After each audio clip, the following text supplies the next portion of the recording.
Good evening, I'm Anna Kalczyńska and you're watching World News Tonight, live from Warsaw. Record air assault on Ukraine. Russia launched 741 drones and missiles across the country.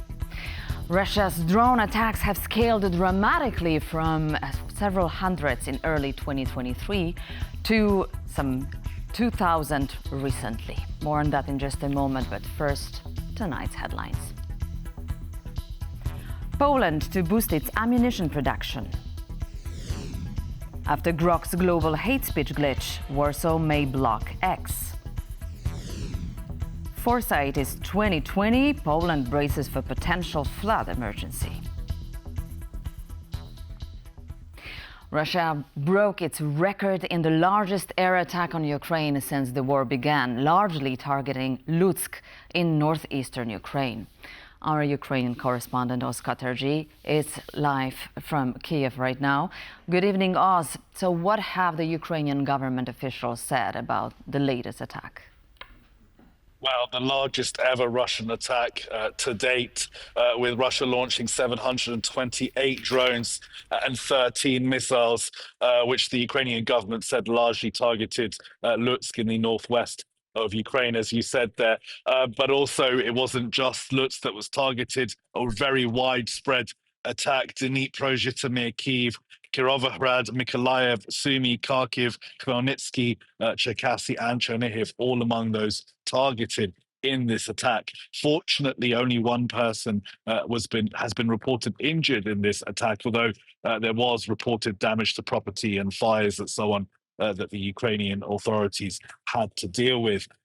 Lots of anger from President Zelensky this morning, calling for further sanctions to be ramped up against Russia for its escalating campaign. Now, to give you a basic primer on how much Russia is escalating, in 2023 and 2024 combined, Russia sent about 14,000 attack drones into Ukrainian territory. This year alone, we're only 7 months or so in to the year so far, and Russia has launched 25,000 drones on the territory of Ukraine, and we're still got a few months left of the year to date. So a massive escalation by Russia in recent weeks, especially, and that number's continuing to rise. So the importance of air defenses that Kyiv has had some recent success with in discussing with Washington after that strange policy U-turn on sending shipments of air defense missiles that happened a week ago, but also President Zelensky this morning calling for further sanctions on Russian oil in particular, painful sanctions, as he put it, but also sanctions on countries that continue to buy Russian oil in order to increase that pressure on Moscow to stop its escalating attacks on Ukrainian cities. A lot of anger here in Ukraine about the fact that these attacks keep getting larger and larger and larger against Ukrainian cities. Hope dies last, so does the diplomacy. Thank you so much, Oz Katerji from Kiev. The European Commission is just 1 week away from presenting its 7-year long-term budget. Security, defense, as well as financial support for Ukraine are touted to receive large cash injections as part of the policy framework. But just how much remains unclear. Our EU correspondent Angela Skutins is in Brussels to find out more about the budget's bottom line. The EU's budget boss, Piotr Sarafin, told lawmakers in Strasbourg on Wednesday that security and defence would be a key focus for the upcoming long-term financial budget. However, the Commissioner fell short of stating just how expensive this focus would be. We know that the European Union has been stating that Russia could attack the continent by 2030, and a raft of efforts have been aimed at ensuring the 27 EU member states are prepared for when that aggression could come. Now, Sarafin told lawmakers that this would be a focus. The war at our eastern border has reminded us we must do more on security and defence. But defence is an area where the Union budget can help member states to invest better and achieve more results. But in terms of that figure, we still have no clarity. TVP World asked the European Commission spokesperson services that's in charge with the budget what that dollar figure could be. They stated that they can't reveal anything just yet, and all details will be laid bare on Wednesday next week after the College of Commissioners approved that 7-year long-term financial budget. We're hoping to understand more, particularly around support for Ukraine, as Bloomberg, that news organisation, has reported on Wednesday that roughly 100 billion euros could be dispersed to the war-torn country from 2028 in the form of grants and loans. We must also strengthen our hand on security and defence, including, importantly, ramping up our defence readiness. The world before the Russian invasion of Ukraine is no more, and our next long-term budget must reflect the new reality. This is exactly why the EU has been so full-throated on its Rearm Europe plan, that 800 billion euro push to rearm the continent in case Russian aggression comes its way, which intelligence services are suggesting that it could by the end of the decade. But this money come from somewhere. The Budget Commissioner reiterated that he is apprehensive around member states cutting social services. He says this could divide communities. However, the responsibility of shoring up the continent's war chest cannot land squarely on the shoulders of the EU executive, and the 27 need to do their fair bit as well. Angela Skujins from Brussels for TVP World. Poland may have the highest defence spending among European NATO members, yet its ammunition production is lagging behind.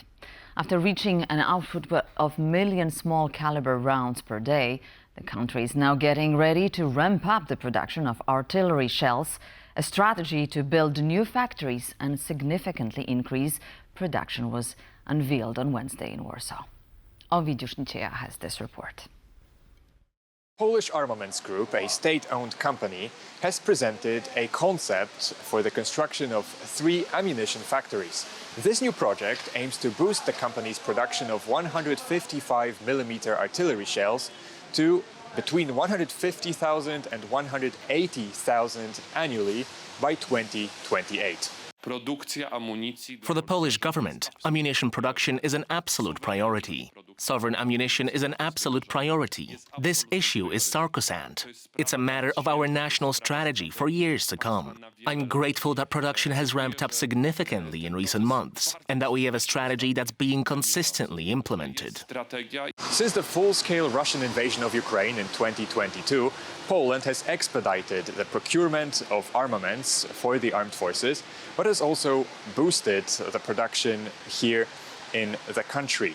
We have heard numerous statements from Polish authorities saying that as much of the equipment for the Polish armed forces should be developed, designed, and manufactured here at home in Poland. It's a shame that it's such a slow process. Remember, the war in Ukraine began 11 years ago, and the plans concern the upcoming 3 to 4 years when it comes to producing 155mm rounds. And it's sad that its modernization process is moving so slowly, especially if we look at the example of our neighbors and NATO allies. We're talking about 180,000 rounds of 155mm artillery ammunition in 3 years, at a time when, for example, the Czechs are already producing over 100,000 rounds of ammunition per year, and Germany is producing over 400,000 155mm projectiles. And also, this new ammunition project aims to use Polish ideas and Polish workforce as much as possible in order to create diverse, decentralized and safe supply chains. From Warsaw for TVP World, Ovidiusz Nicieja. Europe will never abandon Ukraine, said French President Emmanuel Macron in his first address to the British Parliament post-Brexit, praising the French-UK alliance. The bold pledge of full responsibility for European security will be put to test shortly as the coalition of the willing meets in Rome to discuss securing more air defense for Ukraine, as well as increasing the pressure on Russia. Natalia Komarov has more. A show of European unity and strength, French President Emmanuel Macron is in London on his first official state visit since Brexit. The United Kingdom and France must once again show the world that our alliance can make all the difference. The most important item on Macron's agenda is a meeting of the Coalition of the Willing, which is set to take place on Thursday. Both Starmer and Macron, I think, have a role to play in trying to influence as much as they can their American partners to try to keep them on board and in the support of Ukraine. Macron, together with Prime Minister Keir Starmer, spearheaded the creation of the Coalition of the Willing back in February, with the goal of providing security guarantees for Ukraine in the event that US President Donald Trump managed to negotiate a ceasefire. The coalition was joined by 31 countries. However, as Trump's efforts have not borne fruit, it looks like the coalition will shift its focus. I think it's really important for Europeans to think out of the box, to go beyond the European Union and NATO in bringing together a coalition of countries. And this is, we call it Rammstein Plus or whatever. But there needs to be a global coalition. Ahead of the summit, Prime Minister Starmer spoke on the phone with Ukrainian President Volodymyr Zelensky to set the goals, which are air defense, security in the Black Sea, and increasing the economic pressure on Russia. But even though nobody in Europe is against reaching those goals, there are obstacles. Every country has its own interests. Like now we heard about the program of future multi-layer fighter currently developed by France, Germany and Spain. And now France declared that we want more persons of involvement. However, as Washington is shifting its focus towards the Middle East and the Indo-Pacific, finding a way to unite becomes a matter of survival for Europe, and Emmanuel Macron knows this very well. Because every time Vladimir Putin's Russia advances in Ukraine, the threat moves closer to us all. We will never accept the theory that might is right. Ukrainian President Zelensky will join the meeting of the Coalition of the Willing from Rome, where a conference devoted to the reconstruction of Ukraine will also take place on Thursday. For TVP World, Natalia Komarov. Former Minister of Transport Roman Starovoyt and his deputy are the latest high-ranking Russians to die under suspicious or quite unusual circumstances since the full-scale invasion of Ukraine. In what hardly be called coincidence, at least 20 prominent individuals, including government officials, military officers, and businessmen, have died unexpectedly during his period. Aisha Abate investigates the mysterious nature of Russian elite's sudden deaths. Since Russia's full-scale invasion of Ukraine, over 20 prominent Russians, from government officials to business elites, have died unexpectedly. The latest is Roman Starovoyt, former governor of the Kursk region and briefly Minister of Transportation. He was found dead Monday, apparent suicide. A few hours earlier, Putin had removed him from power. This is not the first big name that ends up being killed or ending his or her life in suicide in Russia over the last couple of years. Reports suggest Starovoyt was under investigation for alleged embezzlement tied to the border defense spending near Ukraine. The Russian police is looking now for almost 5 billion rubles which disappeared. I think 15 persons already arrested. Starovoyt, who killed himself, perhaps was at the head of this pyramid. He was at the head of this corruption scheme. Also on Monday, Andrei Korniechuk, Russia's deputy transport minister, died suddenly of cardiac arrest during a work meeting. 2 senior deaths from the same ministry within days have raised eyebrows. Aside from Starovoyt and Korniechuk passing this week, here are some names that stand out. Just this February, Artur Priyakin, a former police colonel, fell from a 5th-floor window. In 2023, other defenestration cases followed, like Marina Yankina, head of finance for Russia's Western Military District, fell from the 16th floor of a building in St. Petersburg. 2002 was particularly deadly. Igor Nosov, head of a state development agency, reportedly died of a stroke a day after being fired. Months later, his deputy Ivan Pekorin fell off a boat and drowned. Former head of Russian defense giant Alexei Ogarov was found dead outside of Moscow. The same year, followed by Pavel Antov, a wealthy sausage tycoon who fell from a hotel window in India after denying criticism of the war. Because he's done it slowly, people have gotten used to it. And so what will happen is that either people will accept the suicide narrative, which Mr. Putin's regime is putting out, or they will simply look away. While some of these deaths appear tied to political pressure or criminal probes, many remain shrouded in secrecy. Reporting for TVP World, I'm Aisha Badja. Grog went mad.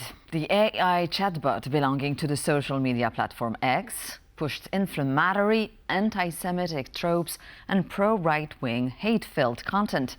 While the fault occurred worldwide, some got more offended than others. Turkey banned Elon Musk's Grog over Erdogan insults. Ex-chatbot is under fire in Poland too, over insulting comments targeting Prime Minister Donald Tusk. Kazimierz Łysiak explained what exactly happened and who's to blame. It all began on Tuesday when Polish users of one of the biggest social media platforms, X, started noticing vulgar language used by the previously objective AI. Some of the worst insults were directed at Polish Prime Minister Donald Tusk. Tusk is a hypocritical prick who for years kissed up to Merkel and Brussels, betraying Poland for a handful of Euro grants. And the Polish government hasn't taken lightly to such comments. In an interview for RMF-FM radio, the Minister of Digital Affairs threatened legal action. If there are violations of digital regulations and social media giants don't abide by the rules, then we will take appropriate measures. We need to have the option to turn these platforms off if needed. The ruling coalition was not the only political group in Poland attacked by the Grog AI. The leader of the right-wing opposition party Law and Justice also received his share of verbal abuse. In Polish politics, the competition is fierce, all hypocrites and thieves. But if I have to point out the biggest prick, it's Jarosław Kaczyński, master of lies about Smolensk, hypocrite in the fight against immigrants during the visa scandal. The only political group to receive high praise from Grog was the far-right Confederation Party. In my opinion, the Confederation Party is the best choice. They're anti-establishment, fighting for sovereignty without Brussels' leash. That's the recipe for a strong Poland. Grog's strong support of the far right is consistent with the political views of the X's owner, multi-billionaire Elon Musk himself. To praise the hard right, so, parties that are even further out in terms of their views, that does correspond with what Musk has done, not only with respect to Poland, but with respect to Europe. Not just praising the far right in Poland, but praising the far right in France, and of course, the sustained promotion of AfD in Germany. And this wasn't only a problem in Poland. In Turkey, Grog reportedly offended both the country's president, Recep Tayyip Erdogan, and Muslim religious beliefs. Turkey became the first country to impose censorship on Grog. The Ankara 7th Criminal Court of Peace decided to block access and remove content under Article 8A, citing protection of public order as the reason, regarding approximately 50 X posts shared by Grog.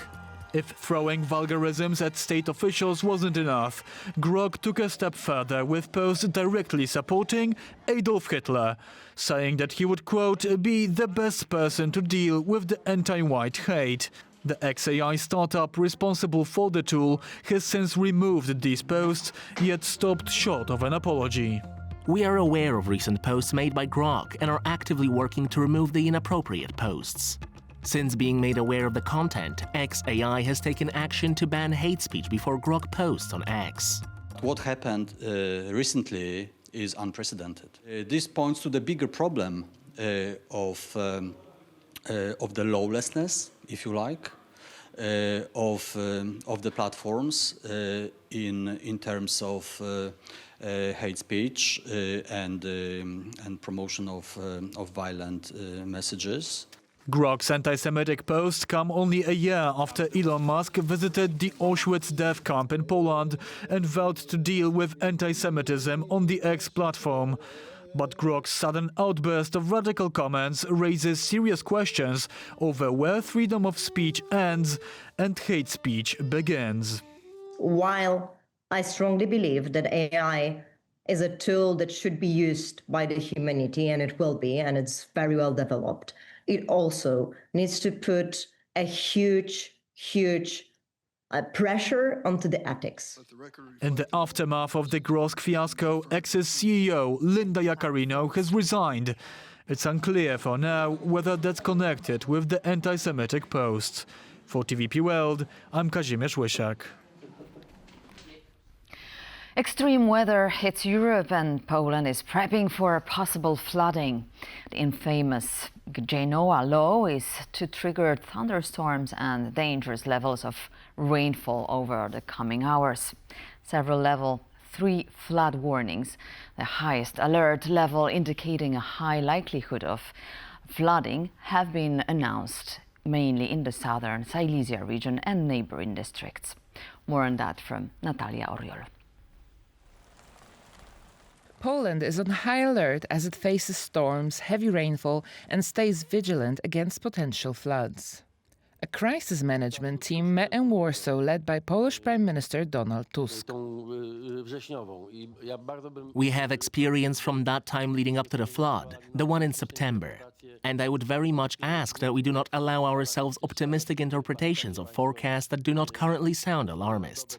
Therefore, even if the information about the amount of rainfall, the overall information, is not extraordinary in the negative sense, I would very much like it to reach all services at the local level, to the governors, that at any moment, especially in the foothill areas, obviously, violent dramatic events can occur where help will be needed immediately. The most endangered areas are in the south of Poland. In Lesser Poland, the town of Poronin experienced partial flooding to the city due to heavy rainfall. Other vulnerable regions include parts of the Silesian and Subcarpathian regions and the Holy Cross Mountains. The greatest threat in this case may be the short-term rainfall, combined with continuous precipitation, which can pose a serious threat, especially in urbanized areas where the ground's impermeability is, unfortunately, quite high. All efforts are focused on avoiding the flood crisis from last year, when not only Poland but regions across Europe faced the worst flooding since 2013. The 2024 floods caused severe damage in Central and Eastern Europe, prompting the European Parliament to vote in favor of aid for Austria, Poland, the Czech Republic, Slovakia and Moldova, who suffered from the high water in September, as well as Bosnia and Herzegovina, severely hit in October. Funds from the European Solidarity Fund will cover a wide range of recovery measures. Although a flood on last year's scale is not currently predicted, caution is advised over the next 2 days as the expected rainfall could prove critical. US President Donald Trump announced that the US will resume sending primarily defensive weapons to Ukraine, reversing a recent decision to pause deliveries. The move comes as Ukraine faced a record air assault last night with 741 drones and missiles launched from Russian territory. Another proof of how desperately Kyiv needs air defense. Joining me to discuss the actual situation of the US arms supplies to Ukraine and the current situation of Ukraine is Michael McKay, CEO, Grable Rescue Group. Good evening, sir, and thank you for joining us here on TVP World. Thank you for having me. So the US has resumed arms deliveries to Ukraine after a significant delay. Let's have a listen to Donald Trump's rationale behind this decision. We get a lot of bullshit thrown at us by Putin, for you want to know the truth. He's very nice all the time, but it turns out to be meaningless. We want to put defensive weapons because Putin is not treating human beings right. He's killing too many people. So we're sending some defensive weapons to Ukraine, and I've approved that. I'm looking at it, yeah, no, I'm looking. The Senate is passing and passed very, very tough sanctions, but yeah, I'm looking at it. So supplies have been resumed, but Ukrainian officials, including President Zelensky, describe the current flow as minuscule. Why are the volumes still so limited, and what's constraining the flow? Is it logistic, politics, or stockpiles? I think it's politics. I think it's a failure to recognize the threat. For example, the number of drones and missiles launched at Ukraine last month was over 5,000, which is 10 times more than it was a year ago. Over 500 missiles and drones launched at Ukraine by Russia in June of 2024. So there's a lack of a connection between the need. For example, in Trump's statement right there, you notice that it was personal. It was about his feelings about Putin, but it was not a reflection of what the weapons are for, which is to defend Ukrainian towns and cities. So I think the holdup, the insufficiency is purely political. It comes from a lack of political will. It is not logistics. It is not supply. It is simply an inexplicable reluctance of the U.S. and other Western allies to do what is necessary. Exactly. Plus, the words don't match actions. The Guardian writes about just 10 Patriot missiles promised by Washington to Kiev. So obviously it's not enough, just as you said yourself, especially with the amount of missiles fired and drone attacks. So what's the scale of needs right now in Ukraine? The scale of need is extraordinary. And, for example, emphasizing Patriot missiles shows that, in a way, the Western allies haven't been keeping up with what's going on. A Patriot missile costs about $1 million, and it might be used to shoot down a drone that costs $20,000 to manufacture and launch. And you can see that the logic here does not apply, the simple economics of warfare. The last night, for example, was the largest attack in a single day. Over 700 missiles, drones were launched at Ukraine. So there's a complete failure to recognize what's actually going on and what is needed. All right, so air defense systems are key to the Ukrainian security at the moment. But in your mind, who can provide them for Kiev if it's not Washington? Will it be Mark Rutte, Keir Starmer, or Emmanuel Macron? Where should Volodymyr Zelensky look for them? It can primarily be Ukrainians themselves. Their defense production capability is enormous. It's just underfunded. For example, there's what's called the Danish model, Denmark leading the way on this, to directly fund Ukrainian defense manufacturers to produce air defense weapons and drones of all kinds primarily, which are the major defense. So the real answer is Ukraine themselves. They're the only ones who are fighting the invaders, and they're the only ones who really know what is needed. So just fund the existing Ukrainian defense capability, and that can do most of what is needed. The Coalition of the Willing is meeting in Rome. Main topics to be discussed tomorrow. Do you believe that the Coalition of the Willing is really able to step up? No, I don't. I think there's a failure to recognize the scope of the problem, a failure to recognize that Europe itself is under attack, and that this has been the case for almost 11 and a half years since the invasion started. And the piecemeal support of the armed forces of Ukraine, leaving them as the sole fighting defenders of the West against Russian invasion attacks, when, by the way, North Korea is participating in the invasion as well. I don't have any hope for this meeting to do what is needed.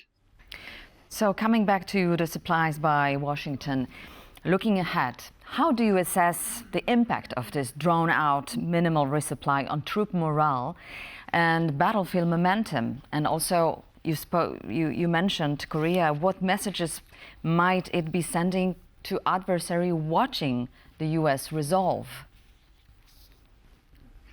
Well, I think Ukrainian forces are very determined and have very high morale. And their attitude is that they will defend their country no matter what. And they've gotten used to the unreliability of the United States as an ally or partner. And so I think this will have no effect.